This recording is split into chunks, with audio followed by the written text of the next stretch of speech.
Morning everyone. আজকে এই ঠান্ডা সকালে আমরা যাচ্ছি ম্যাসাঞ্জোর, বোলপুর টু ম্যাসাঞ্জোর ট্যুর। আজকের ভিডিওটা সবাই সাথে থাকুন, আপনাদের দেখাবো। আমরা মনে হচ্ছে এখন বোলপুর নয়, কাশ্মীরে আছি। দেখুন আমাদের পেছনে শুধু কোড়া হি কোড়া। 7 বাজে, 7টা বাজছে। আমরা যাচ্ছি, আমাদের গাড়ি দাঁড়িয়ে আছে, বাসে করে আমরা যাচ্ছি ম্যাসাঞ্জোর।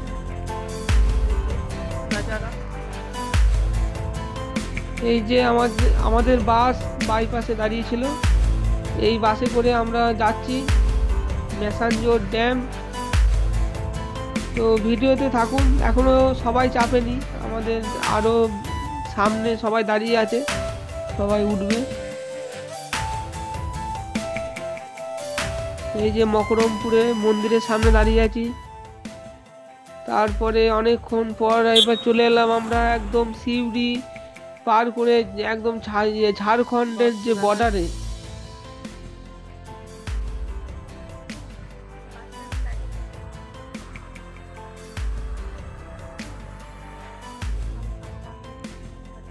এখানে আমাদের বাস দাঁড়িয়েছে, এবার আমরা ঝাড়খণ্ডে মানে বর্ডারে।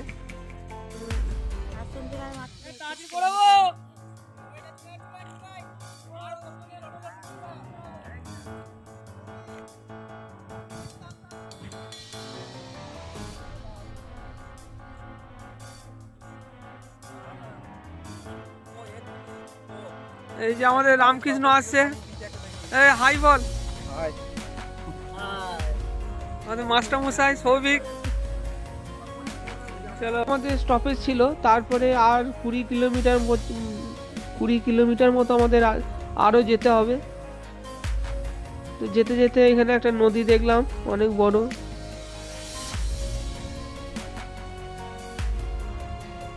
তারপর ফাইনালি দেখুন পাহাড় শুরু হয়ে গেছে, পাহাড় দেখা যাচ্ছে, অনেক পাহাড় আছে এরকম।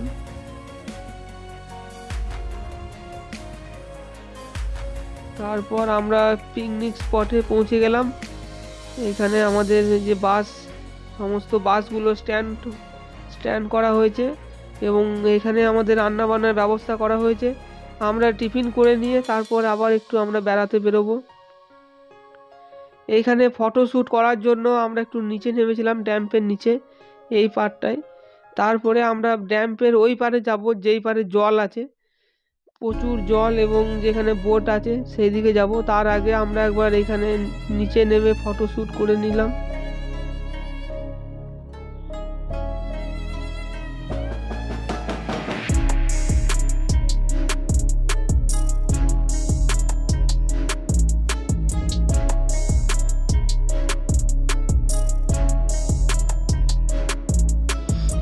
এখানে প্রচুর দোকানও ছিল, বিভিন্ন রকমের জিনিস বিক্রি হচ্ছিল।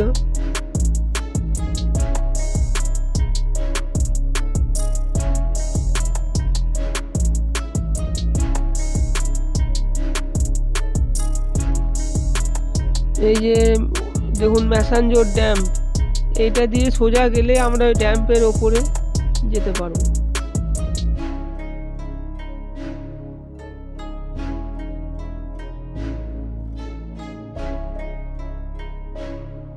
তারপর আমরা যাচ্ছিলাম ড্যামটা দেখার জন্য। তো ওখানটা মানে এখন আমরা টিফিন করিনি, তো আমি আর মানে দাদাভাই মিলে একটু দেখেই কিন্তু চলে এলাম। তো ওখানে গিয়ে দারুণ লাগছিল, চারিদিকে উঁচু উঁচু পাহাড় আর নিচের ড্যামের জল। তো মানে লুকটা জাস্ট অ্যামেজিং ছিল। তারপর ওকে বললাম একটু দাঁড়াও, তোমার ছবি তুলে দিই। তারপর ও আমার ছবি তুলে দেয়। তারপর ওখান থেকে আমরা একটু নিচের দিকে গেলাম। তো এই জায়গাটা এতটাই সুন্দর ছিল, ততটাই ভয়ানকও কিন্তু ছিল, কারণ ওখানে পাথরগুলো এমনভাবে আছে, একটুখানি অসাবধানতা হলে কিন্তু বিপদ হতে বেশিক্ষণ সময় লাগবে না। আমরা খুব রিস্ক নিয়ে কিন্তু গিয়েছিলাম। তারপর দেখো এখানে চলে এসেছি। তো এখানে আমরা একটু ছবি তুলছিলাম গিটারটা নিয়ে। তারপরে ওকে বলছিলাম একটু তাকাও। আর চারিদিকে জল, আর এতটাই ভিড় ছিল যে কি বলবো, প্রচুর ভিড় ছিল। আসলে পিকনিক টাইম তো, মানে ম্যাক্সিমাম লোক যারা ছুটি পেয়েছে তাদের তো যাবেই ঘুরতে, বলো। তো এরপরে আমরা এখান থেকে উঠে কিন্তু যাব হচ্ছে ড্যাম দেখতে। তো এখানে হাঁটা পথে 5 মিনিট লাগবে তোমার ওখান থেকে, তবে উঠতে প্রচুর কষ্ট হচ্ছিল। আর এতটা রাস্তাগুলো উঁচু ছিল, কি বললো, মনে হচ্ছে পাহাড়ে উঠছি। আমি দেখো পুরো হাঁপিয়ে গেছি, আর ওঠার কোনো ক্ষমতাও ছিল না, তাও আস্তে আস্তে উঠলাম। আর এখানে দেখো একটা রিসোর্ট ছিল, খুব সুন্দর রিসোর্টটা ছিল, বাট রিসোর্টে আমরা যাইনি, কারণ আমাদের হাতে টাইম বেশিক্ষণ ছিল না, একটা পুরো দিনের মধ্যে আমাদেরকে পুরোটাই ঘুরতে হতো। তো তারপর দেখো এখানে ড্যাম দেখতে যাচ্ছি, তো এখানে জলটা মনে হয় সার্ভাইভ হয় এখান থেকে, সবাই দেখছে। আর ওদিকে কত ভিড় দেখো। চলো তোমাদেরকে বাকিটা দেখাই। তারপর নিচে নেমে আমরা নিচের কিছু মোমেন্ট তোমাদেরকে দেখাচ্ছি দেখো। তো এটা ফার্স্ট ভিডিও করে তোমাদেরকে দেখাচ্ছি। ভিড়টা দেখো এখানে কত শুধু। তারপর আমি আর তোমাদের দাদাভাই মিলে একটু ওখানে ঝর্ণা জলের কাছে বসেছিলাম, আর লুকটা খুব ভালো লাগছিল। তারপর দেখো আমরা চলে এসেছি বোটিং করতে। এটা কিন্তু অরিজিনাল ড্যাম্পের জলটা, আর এখানে মানে এতটাই ভিড় ছিল আর ভয়ও লাগছিল, আর এটা এতটা পরিমাণে দুল ছিল তোমাদেরকে কি বলবো। তো দেখো মানে আমার খুবই ভয় লাগছিল, যে মানে এত ভয় লাগছে। জলের কালারটা কিন্তু পুরো গ্রিন কালারের ছিল। গ্রিন কালারের জল কিন্তু খুব একটা দেখতে পাওয়া যায় না, কিন্তু এই জলের কালারটা কিন্তু পিওর গ্রিন ছিল একদম, মানে যে আউটসাইডের যেমন মেঘালয়ের যে কালারটা আছে না জলের, ঠিক সেম কালার ছিল। তারপর আমাদের বোট কিন্তু খুব তাড়াতাড়ি ছাড়বে, তো একটা বোটেই সবাইকে চাপাচ্ছিল, জন্য টাইম লাগছিল ম্যাক্সিমাম। এখানে 3-4টে বোটিং স্পট ছিল, তো আমরা মিডিলটাই যেখানে বেশি ভিড় হয় ওখানটাতেই বুক করেছিলাম। তো তারাও তারপর কিছুক্ষণ আরও আমাদেরকে বসতে বললো, তো আমি বসে পড়লাম, আমার ভয় লাগছিল, ওই জন্য কিন্তু আমি বসে পড়েছি, বিকজ এতটাই ওটা দুল ছিল আমি তো পুরো ভয় লাগছিলাম। কিন্তু বোটিংয়ে কোনো ভয় লাগেনি, খুবই মজা হয়েছে, আমি তো বারবার যেতে চাই, আমার খুবই ভালো লেগেছে।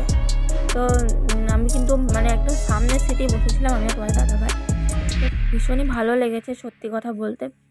তো আর এদিকে জলের কালারটা দেখতে, কারণ আমরা দীঘা ঘুরতে গিয়েছিলাম, কিন্তু ওখানে কিন্তু বোটিং করতে পারিনি, কারণ সমুদ্র, আর এতটা পরিমাণে আমরা যে টাইমে গিয়েছিলাম প্রচুর ঢেউ ছিল, বাট সেই জন্য বোটিং করার সেটা কিন্তু খুব ছিল, বোটিং করিনি মানে স্টিমারে।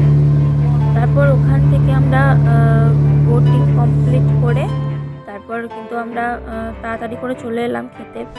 তো খাওয়া দাওয়া করে আমাদের বাসে উঠতে হতে সন্ধ্যে 6টা বেজে গিয়েছিলো। তারপর বাড়ি ফিরলাম আমরা 8:30, 9টা, 9:30টার দিকে বাড়ি ঢুকেছি। তো এই আর কি, আজকের দিনটা তো ভালোই কাটলো, তোমাদের সাথে অনেকদিন পরই বড় ব্লগ শেয়ার করলাম। তো অতটা ভালো করে এডিটিংটা কিন্তু করতে পারিনি, তার জন্য তোমাদের কাছে আমি এক্সট্রিমলি সরি চেয়ে নিচ্ছি। কী করবো বলো, টাইমের অভাবে আর হচ্ছেই না। তো তোমরা সাপোর্ট করো যেন আর ভালোভাবে তোমাদেরকে ভিডিও দিতে পারি। তো আমাদের তো ভীষণ মজা হয়েছে, তোমরাও চাইলে মাসিন্দার থেকে ঘুরে চলে আসতে পারো, খুবই কম খরচে, খুবই কম টাইমে, একদিনের মধ্যে একটা সুন্দর কিন্তু ঘোরা তোমরা পেতে পারো। তো দেখো তোমরা কী করবে, তোমাদের ভালোই লাগবে।